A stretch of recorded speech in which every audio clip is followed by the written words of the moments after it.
भाई ने क्या इसका माने हुआ? एक पक्ष कह रहा है कि गुरु से दया मांगिए, प्रतिदिन संप्रेषित कीजिए। दूसरा व्यक्ति कह रहा है कि जब तक आप भाव से नहीं मांगिएगा आपको दया नहीं मिलेगी। इतना ही बात ना है? जी जी। सुन लिया ना? एगो साधु जी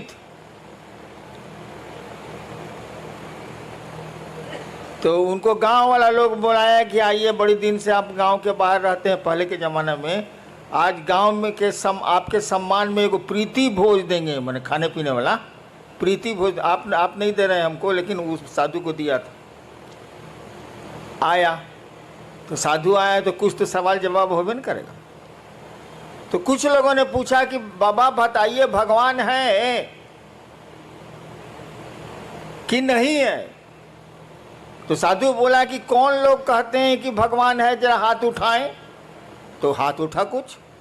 कौन लोग कहते हैं कि भगवान नहीं है, वो लोग हाथ उठाए। तो कुछ लोग हाथ उठाया। कहा कि आप लोग दोनों आपस में समझा लीजिए, हम जाते हैं। तो दो तरह का बात, तब दो तरह का बात है, दोनों आपस में समझा लीजिए, हमारी क्या जरूरत है भाई साहब? क्या सवाल है? वही है कि दया के साथ अरे बेवकूफ, वो सब आपको नहीं बोल रहे हैं हम भी वही हैं, प्रश्नकर्ता को बोल रहे हैं। अरे भाव क्या है भाई? पत्नी का भाव है आप में, पुत्र का भाव है आप में, पिता का भाव है आप में? है? मेरा का भाव है कि आपकी चप्पल कहाँ है, आपकी पॉकेट में पैसा कितना है, आपका घर कहाँ है, घर कौन सा है, सब पहचानते हैं आप। पैसा नहीं बोल रहा है कि ये भैया ये भैया ये भैया हम 502 रुपया बनी। आप जानते हैं कि 502 रुपया मेरे पॉकेट में है, इसलिए कि आपका पैसा है वो। एक चीज होती है विचार, एक चीज होता है भाव। विचार दिमाग से उठते हैं, थिंकिंग है विचार, थॉट है। यह विचार कि हे शिव आप मेरे गुरु हैं, एक विचार है ये। लेकिन देखिए वाक्य में हे शिव आप मेरे गुरु हैं, ये मेरा आपका छिप रहा है। जहां मेरा सामने आया कि मेरे गुरु हैं, तब फिक्र हो जाएगी कि मेरी चप्पल कहाँ है, मेरा महादेव कहाँ है। और जब ये बात आपके दिमाग से दिल में उतरेगी तो भाव है। भाव कुछ नहीं है बाबू, जो बात दिल से उठती है वो भाव है, जो बात दिमाग से उठती है वो विचार है, और कुछ नहीं है। तो कहा गया कि विचार को बार बार अपने दिमाग में आने दोगे तो ये दिल में प्रवेश कर जाएगा। उदाहरण दें, हम लोग बहुत जगह अफसर रहे हैं, बाबूजी भी अफसर रहे हैं, तो बदली होती रहती थी, अफसर कॉलोनी थी। पत्नी ने एक दिन आपसे कहा कि जो पड़ोसी है ना अफसर, वो बढ़िया आदमी है, सो आज केला भेजा था बच्चों के लिए। ठीक, ये विचार है, सूचना आपको मिली है। फिर दूसरे दिन पत्नी ने कहा कि उसकी बीवी कद्दू भेजी है सब्जी के लिए। खाली आपके दिमाग में न्यूज आ रहा है, विचार आ रहा है। धीरे धीरे आपको लगेगा कि पड़ोसी बढ़िया आदमी।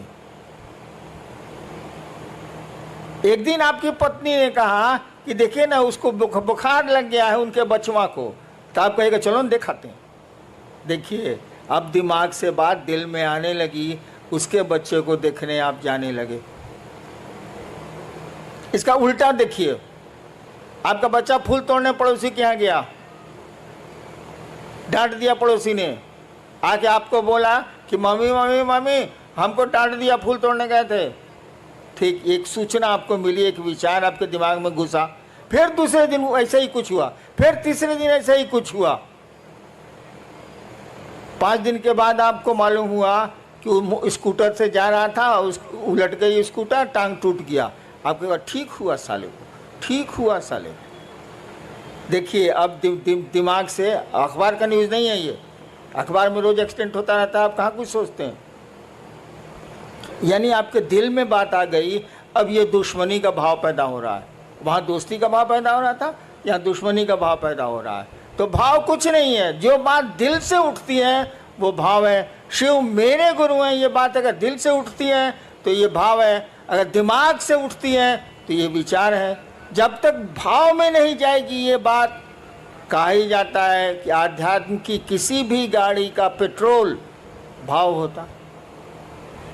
शास्त्र हमारे कहते ही हैं, भावेन लभते देवता भावेन देव दर्शनम। शास्त्र कहते हैं भारत के कि भाव से देवता मिलते हैं, भाव से देवताओं का दर्शन होता है। तो आध्यात्म की कोई गाड़ी का पेट्रोल भाव ही है, विचार नहीं। शिव मेरे गुरु हैं, ये विचार रिजल्ट नहीं देगा, लेकिन जब मन में बैठ जाएगी बात कि शिव मेरे गुरु हैं, मेरा गुरु है, वो रिजल्ट आने लगेगा। नेक्स्ट जिज्ञासा नहीं है, एक निवेदन है। मध्य प्रदेश से रीवा से भाई अशोक आप लिख रहे हैं कि आज 3 साल से रीवा वो सिद्धि जिला में महादेव का काम हम लोग कर रहे हैं। एक तरफ से शिव को गुरु मान रहे हैं और एक तरफ से लोग छोड़ रहे हैं। हम लोग आशीर्वाद लेने आए हैं कि रीवा व सिद्धि में महादेव का काम बढ़े। साहब आशीर्वाद। एक तरफ से लोग मान रहे हैं, एक तरफ से छोड़ रहे हैं। मैं महादेव का काम 40 साल से कर रहा हूं। महादेव करा रहा है, हम कल करेंगे। कितने आए कितने गए। अंग्रेजी में एक कविता है, men may come and may go, men may go. लोग आते हैं जाते हैं, but I go on for ever. मैं जाता हूं तो हमेशा के लिए जाता हूं। तो किसकी चिंता करोगे, कौन आया कौन गया। महादेव की दया जिस पर हुई वो रहेगा। हैं लोग कि नहीं मेरे साथ। मैं इनका विद्यार्थी था कॉलेज का 67 में। यही मंडल जी पढ़ रहे हैं जिज्ञासा। इनको मैं ज़बरदस्ती, उस समय शिव गुरु नहीं थे मेरे, ज़बरदस्ती एक दिन श्मशान ले जाता था और दूसरे दिन कब्रिस्तान ले जाता था। 1 साल कंटिन्यूअस। जबकि मेरे प्रोफेसर लेक्चरर थे, मैं विद्यार्थी था इनका फर्स्ट ईयर का। इनको मैं ही पकड़ के ले जाता, चलिए मसान। तो जिसको टिकना है वो टिकते ही हैं, जिसको नहीं टिकना है उसको कितना टिकाओगे। हाँ, महादेव से दया जरूर मांगो कि सभी टिकें, सभी रह जाएं, कोई छूटे नहीं, कोई टूटे नहीं। कोशिश तो हम लोग यही होनी चाहिए। करो, आगे बढ़ो। भाई मनोज सिंह है सूरत से। क्या शिव को गुरु बनाने के उपरांत भी पारंपरिक गुरु दीक्षा लेना आवश्यक है? किसी भी अनुष्ठान या मुहूर्त में लोगों द्वारा पारंपरिक दीक्षा द्वारा शरीरधारी गुरु द्वारा गुरुमुख होने का दबाव बनाया जाता है। भाई मेरे भी बिया में बनाया था। आप ये नहीं कह रहे हैं कोई सब अनुष्ठान करने के पहले पंडित मैंने कहा जाता है कि आपके गुरु कौन है। मेरी शादी है स्टेट में है, चली गई पत्नी मेरी शादी में भी यही हुआ था। स्टेट का पंडित था, पंडित जी थे बेचारे, मर गए। कहा हम था, बोले आपके गुरु बउआ जी कौन है। तो हमारी तो बोली तो भाई सिवान वाली थोड़ी खराब है।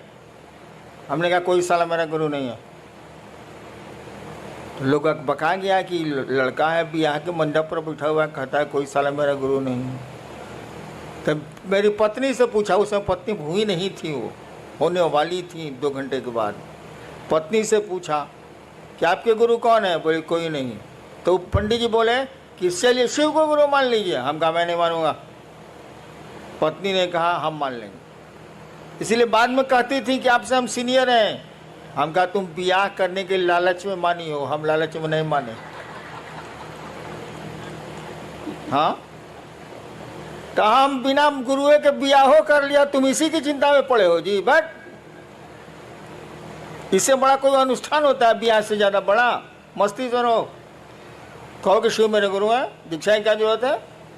गुरु की दया ही दीक्षा होती है। दीक्षा का मानी समझते हो यार जी? एक कई लोगों की ये जिज्ञासा है, जिसमें मुंबई कल्याण से हैं भाई सुनील मौर्य। तो शिव को गुरु बनाने के बाद भी कठिनाइयाँ पीछा नहीं छोड़ रही। इसकी क्या वजह हो सकती है?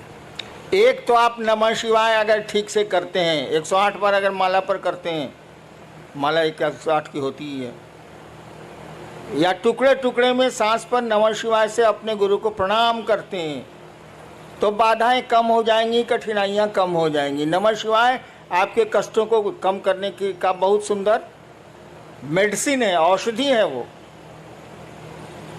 उसको करिए।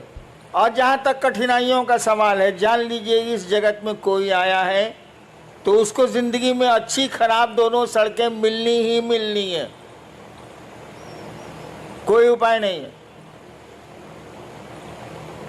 आपकी ज़िंदगी के रास्ते उबड़ खाबड़ मिलेंगे ही मिलेंगे, अच्छे 4 लेन भी मिलेंगे उसमें, लेकिन ज़्यादा खतरा यही है कि उसमें उबड़ खाबड़ ही रास्ते मिलेंगे आपको ज़िंदगी में। चलना तो पड़ेगा ही पड़ेगा। होशियारी इतनी ही है कि सवारी बढ़िया कर लीजिए। अगर ट्रैक्टर से जा रहे हैं उबड़ खाबड़ में तो कमर टेढ़ी हो जाएगी। स्कॉर्पियो से चले जाइए तो कमर नहीं टेढ़ी होगी, खाली जर्क महसूस होगा। तो ज़िंदगी के रास्ते तो उबड़ खाबड़ मिलेंगे, सवारी ठीक कीजिए, शिव की सवारी लीजिए।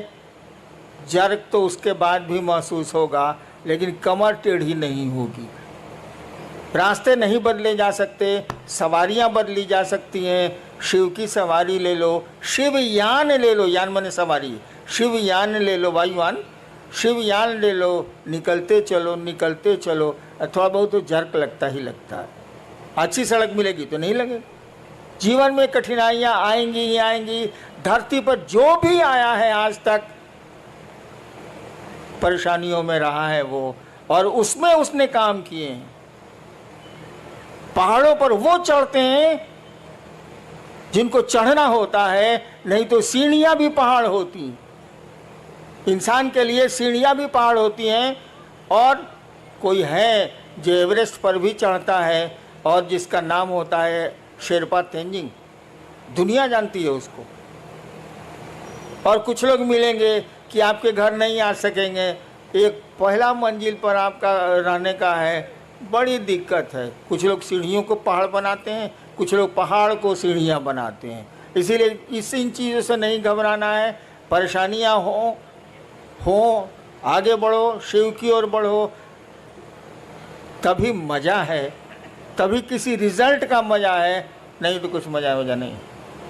चलना चाहिए क्या? आयोजक गण क्या मुझको अनुमति देंगे? चलिए भाई।